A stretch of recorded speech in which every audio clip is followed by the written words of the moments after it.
नमस्कार। क्या आप जानते हैं कि यदि भगवान के निकट आना है तो उनसे कोई रिश्ता जोड़ लो। जहाँ जीवन में कमी है वहीं ठाकुर जी को बैठा दो, वे जरूर उस संबंध को निभाएंगे। एक राजा ने भगवान का एक सुंदर मंदिर बनवाया और उसमें एक पुजारी को पूजा करने के लिए रखा। काफ़ी समय बीत गया, राजा की उम्र हो गई थी और पुजारी की भी उम्र हो चली थी, लेकिन राजा का एक नियम था कि वो हर सुबह अपने सैनिक के साथ एक फूलों की माला भिजवाया करता था। उस माला को पुजारी जी भगवान श्री कृष्ण को चढ़ाया करते थे। उसके बाद जब राजा भगवान के दर्शन करने आया करते थे तब पंडित जी उस माला को भगवान के गले से निकालकर राजा के गले में डाल दिया करते थे। ये लगभग रोज की दिनचर्या बन गई थी। पुजारी जी बूढ़े हो चले थे और राजा भी बूढ़े हो चले थे। एक दिन राजा की तबीयत खराब हो गई तो राजा ने माला सिपाही के हाथ भिजवाते हुए सिपाही से कहा कि पंडित जी से कहना है कि आज हमारी तबीयत ठीक नहीं है तो आज हम आ नहीं पाएंगे, हम आज हमारा इंतज़ार न करें। उसके बाद सिपाही ने माला जाकर पुजारी जी को दे दी और सारी बात पंडित जी को बताई। पंडित जी ने भी माला को श्री कृष्ण को चढ़ा दी। उसके बाद पंडित जी ने सोचा कि इतने साल गुजर गए, भगवान की इस माला को हमेशा राजा जी को ही पहनाई है, लेकिन आज तक मैंने कभी इस माला को खुद नहीं पहना। तो हो सकता है कि ज़रूर यह प्रभु की इच्छा है कि इतने सालों में आज मौका मिला है, प्रभु की इस माला को मैं अपने गले में पहन पाऊँ।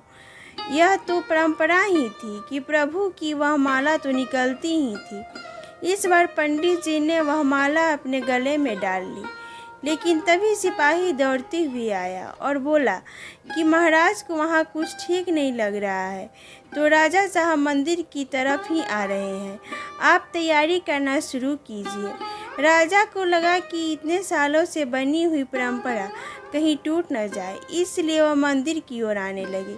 जैसे ही पंडित जी ने यह सुना, उन्होंने तुरंत माला गले से निकाला और भगवान को पहना दी। घबराहट में पंडित जी समझ नहीं पाए कि उन्होंने क्या गलती कर दी है। पंडित जी को लगा कि अगर राजा को पता चला तो वह उसे दंड दे देंगे। अब राजा आए तो रोज की तरह पंडित जी ने माला भगवान के गले से उतारी और राजा को पहना दी, लेकिन राजा की नज़र माला पर पड़ी। उसमें एक सफ़ेद बाल था। राजा को बात समझ आ गई कि ये सफ़ेद बाल पुजारी का है। राजा ने पुजारी से पूछा कि क्या इस माला को आपने पहना था, यह सफ़ेद बाल कहाँ से आया? तो पंडित जी डर गए और डर के मारे बोल दिया कि यह सफ़ेद बाल तो श्री कृष्ण का है। राजा को गुस्सा आ गया कि एक तो पंडित छल कर रहे हैं और ऊपर से झूठ बोल रहे हैं। राजा ने थोड़ा गुस्से में आकर पूछा कि कृष्ण जी के कब से सफ़ेद बाल हो गए? ठीक है, कोई नहीं, मैं कल श्रृंगार के समय आऊँगा, तब देखूँगा कि श्री कृष्ण के बाल सफ़ेद हैं या नहीं। और याद रखिएगा पंडित जी, अगर बाल काले निकले, सफ़ेद नहीं निकले, तो कल के कल आपको इस छल के लिए मृत्यु दंड दिया जाएगा। और राजा गुस्से में तमतमाते हुए वहाँ से चले गए। इधर पंडित जी को अपनी मृत्यु नजर आने लगी थी। वो श्री कृष्ण के आगे दंडवत लेट गए और बोले कि प्रभु मुझे क्षमा कर दीजिए, मैं लोभ में आ गया था, मुझे लगा यह माला मुझे भी पहननी चाहिए, मुझे बचा लीजिए प्रभु, नहीं तो कल राजा के हाथों मेरी मौत निश्चित है। पंडित पूरी रात भगवान से विनती करते रहे, रोते रहे, प्रार्थना करते रहे कि प्रभु मुझे बचा लीजिए।